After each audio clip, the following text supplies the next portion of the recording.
Bacaan Harian Katolik 1 Januari 2026, Hari Raya Santa Perawan Maria Bunda Allah.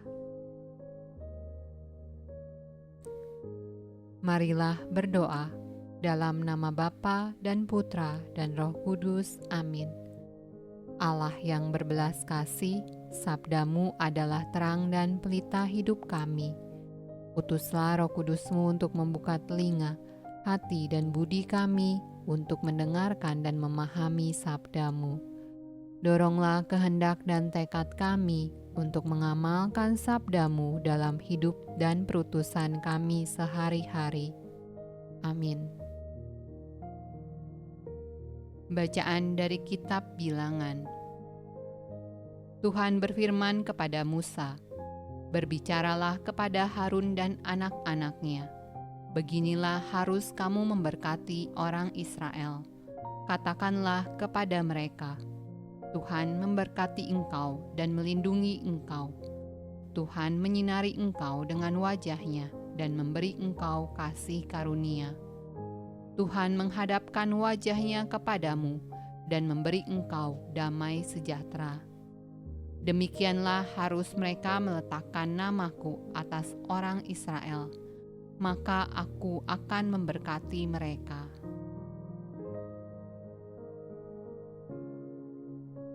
Mazmur tanggapan dari Kitab Mazmur. Kiranya Allah mengasihani kita dan memberkati kita. Kiranya Ia menyinari kita dengan wajah-Nya, supaya jalan-Mu dikenal di bumi dan keselamatanmu di antara segala bangsa. Kiranya suku-suku bangsa bersukacita dan bersorak-sorai, sebab Engkau memerintah bangsa-bangsa dengan adil dan menuntun suku-suku bangsa di atas bumi. Kiranya bangsa-bangsa bersyukur kepadamu, ya Allah. Kiranya bangsa-bangsa semuanya bersyukur kepadamu. Allah memberkati kita. Kiranya segala ujung bumi takut akan Dia. Bacaan dari surat kepada jemaat di Galatia. Tetapi setelah genap waktunya, maka Allah mengutus Anak-Nya yang lahir dari seorang perempuan dan takluk kepada hukum Taurat.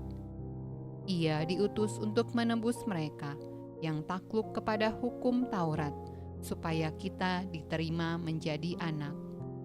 Dan karena kamu adalah anak, maka Allah telah menyuruh roh Anak-Nya ke dalam hati kita yang berseru, "Ya Aba, ya Bapa." Jadi kamu bukan lagi hamba, melainkan anak.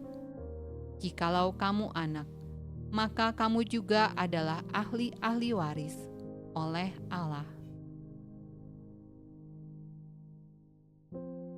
Pembacaan dari Injil Lukas.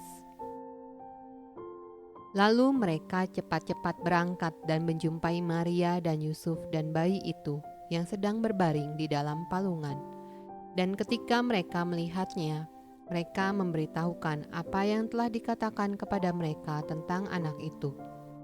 Dan semua orang yang mendengarnya heran tentang apa yang dikatakan gembala-gembala itu kepada mereka. Tetapi Maria menyimpan segala perkara itu di dalam hatinya dan merenungkannya. Maka kembalilah gembala-gembala itu sambil memuji dan memuliakan Allah karena segala sesuatu yang mereka dengar dan mereka lihat. Semuanya sesuai dengan apa yang telah dikatakan kepada mereka. Dan ketika genap 8 hari dan ia harus disunatkan, ia diberi nama Yesus, yaitu nama yang disebut oleh malaikat sebelum ia dikandung ibunya. Demikianlah sabda Allah. Terpujilah Kristus. Dalam nama Bapa dan Putra dan Roh Kudus. Amin.